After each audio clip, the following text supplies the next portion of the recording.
relación al cine, ¿cómo pensás hoy, ya que el cine y el psicoanálisis nacieron más o menos en la misma época, son hijos de un mismo real, podríamos decir? ¿Lo pensás así?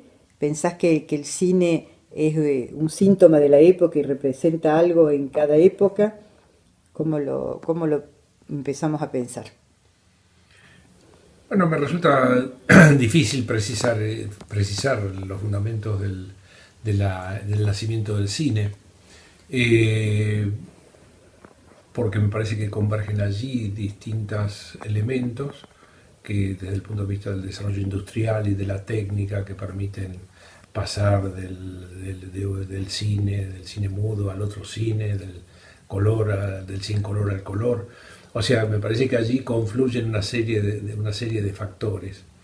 Pero esa, interesante, no lo había pensado, convergencia entre el psicoanálisis y el cine, me parece que convergen en una especie de relato no adherido a la realidad. Y me parece que en ese sentido, tanto el cine como el Ujú. psicoanálisis trabajan en despegue de la realidad, interpretando la realidad de cierta forma. Por eso, digamos, en el psicoanálisis siempre pensamos que no hay un contacto directo con la realidad entre el sujeto y la realidad, y me parece que el cine plantea algo de ese Ujú. estilo, ¿no? Y, No es igual que la fotografía en cierta forma. y podríamos decir que es Este, como fíjate un... que hay una, hay una fórmula que se empleaba, no sé si se emplea de vez en cuando, aparece, que es cuando va a empezar una película, dice toda coincidencia con la realidad, Ajá, toda relación con la realidad es pura coincidencia, sí, ¿no? Y que absolutamente. acentúa el tema de el relato que parte de a lo mejor de la realidad, pero se despega de ella para construir otra cosa, Ujú, que es el mundo, digamos, de lo que podríamos llamar el sujeto del cine y el sujeto del psicoanálisis, ¿no? ujú. Ah, mira qué lindo eso. Porque mientras te escuchaba pensaba y lo pensás como un, por ejemplo, el psicoanálisis es como un tratamiento de lo real. Ujú. ¿Pensás que el cine podría ser lo mismo? ¿También un tratamiento de lo real? Bueno, no sé si lo pensaría como un tratamiento de lo real. Son expresiones que tratan con lo real. No lo pensaría Ujú, porque la connotación de tratamiento da la impresión de que pudiera hacerse algo con lo real. Yo lo pienso como respuestas a lo real, como efectos. eso, como efectos de confrontación a lo real. Me parece que esa confrontación a lo real es lo que hace al pasaje del tiempo de la ilustración, todo tiene una razón, a algo que escapa a la razón, que Ujú, finalmente termina siendo lo real, y el psicoanálisis es una respuesta a eso que no puede ser ujú. absorbido por la razón. Por eso siempre es un poco gracioso cuando los pacientes obsesivos vienen al psicoanálisis a saber por qué les pasa lo que les pasa, y confían todo el tiempo en eso y en los por qué sueñan lo que sueñan, ¿no? Y entonces, bueno, me parece que el cine es otra respuesta Ujú. frente a ese punto, que no aspira a reproducir la realidad, sino a construir a partir de la realidad, ¿no? Y pensás que es más de nuestra época, por ejemplo, Balzac, no sé, Tolstoy interpretaron una época y ellos captaron, ¿no es cierto?, la época y la escribían. ¿Pensás que el cine ocupa el lugar que ocupó en otro siglo la literatura? Bueno, me parece que el cine ocupa distintos momentos, digamos. Yo pensaría eh, tres momentos, que no son del cine, sino que pensaría el cine de los grandes momentos del cine, como los tiempos de esa película que nos afectó a todos, que era La Dolce Vita, Ujú, y que interrogaba toda la relación de la burguesía con el placer y con el goce, como lo llamamos hoy, y la decadencia de una clase social y de sus costumbres, que me parece que interpelaba un poco, era un mensaje donde el cine interpretaba al mundo, digamos, y esto tenía una gran resonancia social, digamos, por lo menos en cierto campo del intelectual. Era el tema, era una película como la de La Dolce Vita. Me parece que hoy no hay eso, ¿no? Y me parece que después hubo quizás la misma época, pero otro tipo de cine, que era el cine que convocaba a la actividad del espectador, que es el cine que encarnó, en mi historia, encarnó un sujeto como Resné, que con sus enigmas y sus signos convocaban a que el espectador interpretara la película, ¿no? No eran mensajes contundentes, sino que eran mensajes insinuados que requerían una cierta interpretación del sujeto en cuestión. Tengo la impresión de que ese cine que para mí encarnó, por ejemplo, Resné, pero encarnó Bergman también en sus famosas películas, Séptimo Sello, el Séptimo Sello, que eran películas de alto valor simbólico, con mensajes a descifrar, convocaban a la capacidad del espectador. Y me parece que el cine que uno ve hoy, primero no protagoniza, no se escucha la película que abarca todo el momento de la cultura, sino o de un lugar o de un país, sino que hay pequeños datos. Es gracioso, digamos, yo uso a veces algunas películas como interpretación y envío a algunos pacientes a verlas. Uso especialmente para padres que exigen con sus ideales a los hijos y no se adaptan. Por ejemplo, a un padre que no acepta que su hija sea homosexual y que lucha contra eso y crea un grave conflicto familiar a raíz de eso, le envío a ver Billy Elliot, que más de uno que tenía problemas con los hijos, Billy Elliot. Me parece que hay particularidades. Por ejemplo, el cine iraní me pareció que era un cine interesante, que no hacía un relato así más simbólico, sino que trabajaba mucho con imágenes muy importantes. Siempre me acuerdo de Los Niños del Cielo, ¿no? Que eso es como, en ese sentido, es como si fuera muy psicoanalítico a nuestro estilo, del pequeño detalle, del pequeño dato, la zapatilla perdida, ¿no? Que parece encarnar un poco esos divinos detalles que a nosotros nos interesan. Me parece que en ese sentido podemos aprender del cine y demás. Sí, coincido. Qué interesante lo que decís de una época donde el espectador era llamado a ser activo, ¿no? Y porque me hace pensar, en esta época, ¿no pensás que lejos de aquella quieren verlo hecho, ¿no? Que no va a pensar sino a ver algo ya hecho? Sí, me parece que en ese sentido, me parece que el espectador, digamos, siempre hay excepciones, pero del cine en general, más bien escucha un mensaje que algo a interpretar, ¿no? Que era lo que yo decía con Resné. Sin embargo, hay películas que siguen siendo importantes, por lo menos para mí, las de Woody Allen. Me pareció interesante todo lo que formulaba alrededor de la satisfacción femenina y de la satisfacción masculina en Vicky Barcelona, Vicky Cristina Barcelona. Me parecía que era interesante la perspectiva femenina y masculina que Woody Allen plantea allí. Me parece que era una película importante en ese sentido, ¿no? Sí, coincido, me parece más muy interesante porque, y esto que vos hacés de llevarlos al cine, porque es más fácil identificarse, ver otra posibilidad, otro modo. Inclusive recomiendo mucho también a algunos personajes que están afectados por el fantasma de la vejez y del no cambio.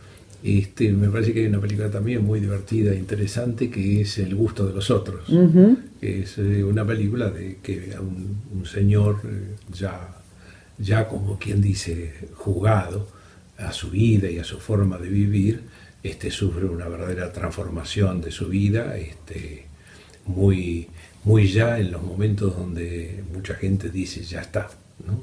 Y me pareció interesante en ese sentido. Digamos, lo otro que me parece que, digamos, el cine se achicó, ¿no? Se achicó, inclusive se achicaron, por lo menos en Buenos Aires, las salas no están las grandes salas, son salas pequeñas, no sé en Córdoba, pero en Buenos Aires todas las salas se han achicado, uno ya no ve las grandes salas de cine, y me parece que las resonancias del cine también se han achicado, pero me parece que hay una vigencia del cine contra la televisión, que... Porque algunos piensan que, bueno, que ha dado paso a la televisión, a las series, y Claro. que el cine ya fue, ¿no? Sí, digamos, no me parece que toma otros carriles, otras formas y otros lugares, pero que las series me resulta difícil de entender, a las series y a la gente que ve series. Me resulta difícil de entender porque me parece que las series, por ejemplo, he hecho el esfuerzo de ver un poco Breaking Bad, me parecen series de distracción. No me parecen series que uno se plantea una interrogación, sino son series para entretenerse. Y si fuera un entretenimiento puntual, todo bien, pero como son una serie que dura y que se permanece. Y también porque estamos en la época de la serie, ¿no? Claro, de la repetición, ¿no? Eso, y que produce como una absorción, me parece que en ese sentido es como yo haría una distancia entre la serie y la literatura, ¿no? Como que hay un antagonismo. En vez de leer, uno ve series. Me inclino más a leer, no a la serie. No me parece esos efectos. Miller decía que para entender la sociedad norteamericana había que ver las series. Sí, puede ser. La verdad que no. Las series, así como las que intenté ver y demás, me crean un sentimiento de pérdida de tiempo. Pero esto no necesariamente tiene que ser universalizado, sino que es una figura que a mí me plantea esto. Me gustó mucho lo que dijiste del detalle, ¿no? Como este ejemplo de los niños del cielo, de las zapatillas, ¿no? Que tenían mucho en común, sí, con el psicoanálisis. Claro. No el guión, no el relato, sino el pequeño detalle, ¿no? Claro. Sí, me parece que, digamos, en general uno podría usarle esa categoría que usa Freud para pensar los sueños, ¿no? Que es la categoría de dramatización. Freud plantea en El olvido de los sueños que la dramatización es que detrás de toda imagen hay una frase, que es la que el analista debe leer en la imagen, ¿no? Y me parece que en ese sentido está bueno pensar que en el cine ofrece a veces una predominancia de la imagen, que uno puede leer en esa imagen como la dramatización de una frase. ¿No? Y en tu clínica también, cuando un paciente te trae una película, por ejemplo, al revés de lo que vos decías que hacías, ¿lo tomás como un sueño? ¿Lo trabajas? Bueno, digamos, mi idea es que para nosotros, digo, en el psicoanálisis de orientación lacaniana, tenemos un tema especial con los sueños, porque nosotros no podemos pensar en términos de sueño. El sueño es un referente y como en nuestro psicoanálisis se constituye sobre la irrealización de los referentes, el sueño mismo es un relato y como tal no tiene privilegios especiales sobre otros relatos. Sin embargo, digamos, yo me localizo en los sueños en algún momento, pero sin olvidar que eso que Freud nos enseña, que es lo que Freud analiza, dice Freud, es el relato de los sueños. Por eso pues, no acepta el cuestionamiento que se le hace que el sueño está deformado cuando lo escucha. Cuando le cuestionan que el sueño soñado está perdido, que se le agregan cosas, que cuando relata se olvidó medio sueño, y Freud contesta, yo no analizo el sueño soñado, analizo el relato del sueño. Como podría ser también el relato de una película, entonces. Tal cual, por eso siempre es para nosotros nuestra clave es la irrealización del referente, y el sueño como tal soñado es un referente, y la película escuchada es un referente, y por lo tanto nos centramos en el relato de todas esas cosas. Y en el relato se juega nuestro partido. Como el sujeto se incluye en ese... Como el sujeto, más bien ahí podríamos pensar en la línea de Foucault cuando plantea en el texto que es un autor, que el autor no es el que habla, sino que el que se construye a partir de un relato. Entonces ahí tenemos un tema importante, que es el sujeto, no que soñó, sino el que construimos a partir del relato del sueño. Por eso para nosotros, porque todo en general uno tiende a pensar ¿por qué soñé lo que soñé? Y Freud contestó, eso es lo más superficial del sueño. Eso es para los obsesivos, que necesitan tener una razón. Pero para nosotros no se trata del porqué, que refiere en general a los restos diurnos, que Freud considera lo más superficial del sueño, sino lo que el sujeto crea a partir del sueño, que soñó. Y me parece que en ese sentido quizás habría que pensar en la productividad del sueño para crear a partir de él. O sea que también se construye, ¿no? Se va construyendo ese relato como que se construye una película. Tal cual, tal cual. Lo que pasa es que en ese sentido nuestro camino es de construcción, pero si pensamos la estrategia general del análisis, en general es más bien la deconstrucción, ¿no? Digamos, todo apunta a deconstrucción del otro, deconstrucción del relato y de la proliferación del relato, y nuestra orientación es siempre a la operación reducción. Por eso, digamos, casi un poco en broma podríamos decir que las películas más psicoanalíticas en este sentido serían las películas de estas como la de Los Niños del Cielo, que son películas de mucha lentitud y de mucha localización, y no de una proliferación de imágenes como algunas de las películas de Tarantino, por ejemplo, que es una cosa muy potente de presencia, etcétera, y que, digamos, introduce mucho y deja poco lugar al sujeto, ¿no? Por eso, digamos, en ese sentido, los relatos abundantes, eso que los analistas a veces dicen, no lo puedo parar cuando habla, son siempre una dificultad especial, y para lo que llamamos la operación reducción, que finalmente termina, sabemos, en pequeñas letras que localizan al sujeto.